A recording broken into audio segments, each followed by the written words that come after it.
எத்தனை ரகமோ யாரும் தெரியாது. எனக்கு தெரியாது தாங்க. அது என்ன எத்தனை நேரத்துல அந்த அம்மா அங்க உக்காந்தா எத்தனை நேரத்துல வெளியே வரான்னு எங்களுக்கு தெரியாது. பார்த்து அந்த என்ன ஈஸ்வரன் சொன்னா அது எனக்கு தெரியல.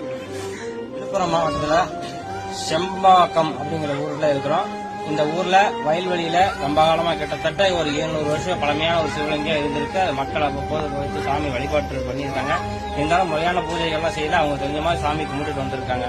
ரொம்ப நாளா ஒரு அம்மா அன்பர்கள் மூலமா ஒரே நாள் சாமியை அந்த வயல் காட்டிலிருந்து முறையான பூஜை செய்து அதை எடுத்து வந்து இங்க மீண்டும் அவருக்கு ஒரு நிலையை அமைத்து அதற்குண்டான மழை நிலையாம இருக்கிறதுக்காக ஒரு கொட்டையை அமைத்து இந்த ஒரே நாளில் செஞ்சு சாமிக்கு திருக்குட நீராட்டி சொல்லக்கூடிய எளிமையான முறையில சாமிக்கு வழிபாடு அமைத்து சாமியோட திருவருளால அன்பர்கள் மூலமா இன்னைக்கு அது நடந்திருக்கு.